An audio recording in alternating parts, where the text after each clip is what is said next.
नमस्कार. मी राधाकिशन यादव वर्धापूर, तालुका अंबाजोगाई, जिल्हा बीड.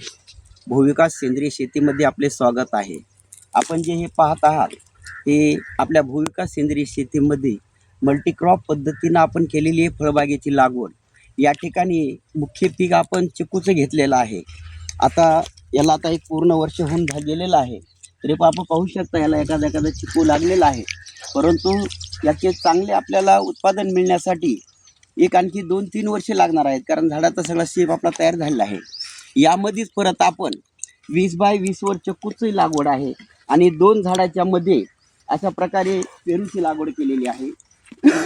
हा सरदार पेरू आहे आणि 2 ओळीच्या आतमध्ये 2 चिकूच्या जी लाईन आहे त्याच्यामध्ये एक 10 फुटावर हे पेरूची लागवड केली. हे जे पेरू आहे हा सरदार आहे.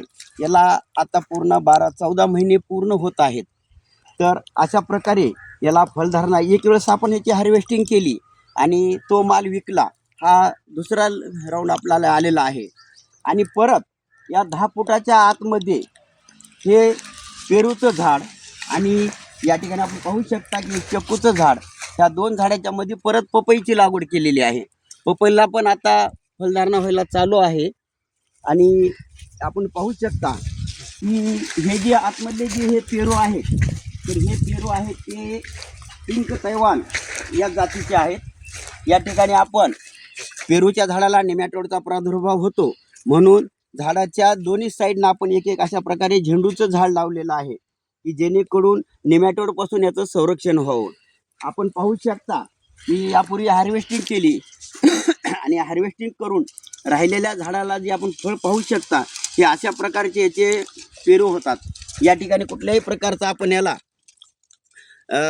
बॅग लावलेली नाही किंवा काही नाही, अगदी नॅचरल पद्धतीनं. आणि कीट व्यवस्थापन जर म्हणाल तर या ठिकाणी आपण प्रकाश सापळे, कामगंध सापळे आणि चिकट सापळे अशी या प्रकारची लागवड करतो. आपण इकडे पाहू शकता की या ठिकाणी परत आपण जमीन एक, पाणी एक आणि या ठिकाणी 3 प्रकारची आपण फळझाड लागवड केलेली आहे. आणि परत याच्यामध्ये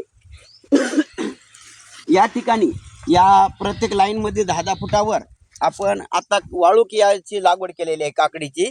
यानंतर याची पण आता उत्पादन आपला 1-1.25 महिन्याच्या नंतर आपलं उत्पादन चालू होईल. आपण पाहू शकता की अशा प्रकारे ही पपई लागवड लागायलेली आहे आणि अशा प्रकारे याला पण फळधारणा आता चालू आहे. तर शेतकरी मित्रांनो, आपल्या कमीत कमी क्षेत्रामध्ये जास्तीत जास्त उत्पादन घेण्यासाठी आणि तेही सेंद्रिय पद्धतीनं, तर या ठिकाणी आपण या ठिकाणी सर्व आंतरपिकं जास्तीत जास्त घेऊन मल्टी क्रॉप पद्धतीनं, कारण मल्टीक्रॉप आणि मल्टी लेअर असे 2 पद्धती आहेत. तर आपण या ठिकाणी मल्टीक्रॉप या पद्धतीने या ठिकाणी लागवड केलेली आहे. क्षेत्र एकच आहे आणि याच्यामध्ये 3 प्रकारचे फळझाड आहेत, कारण 1 वर्षात 1.5 वर्षामध्ये आपला पपईचं पीक संपेल. त्यानंतर आता सध्या आपलं पेरूचं पीक चालू आहे. जेव्हा हे आपले चिकूचे झाडं मोठे होतील आणि ह्याचं उत्पादन सुरू होईल तेव्हा पपई संपलेली असेल आणि पेरूचे पण झाडं आपण हळूहळू आपण जिथं दाटण होईल तिथं कमी करत जाणार आणि नंतर पूर्ण चिकूचं पीक आपल्याला या ठिकाणी घेतलं जाईल. बाजूला पाहू शकता आपण या ठिकाणी आपण शेवग्याची पण लागवड केलेली आहे, कारण आजकाल जर पाहिलं तर कॅन्सरचं प्रमाण वाढलेलं आहे आणि कॅन्सर रोधक म्हणून शेवगा हा औषधी उपयोगी येतो आणि पूर्णतः हा नॅचरल आणि सेंद्रिय पद्धतीने उत्पादित केलेला आहे.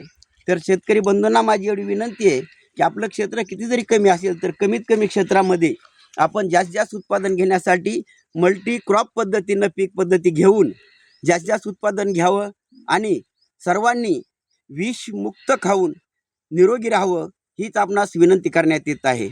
धन्यवाद.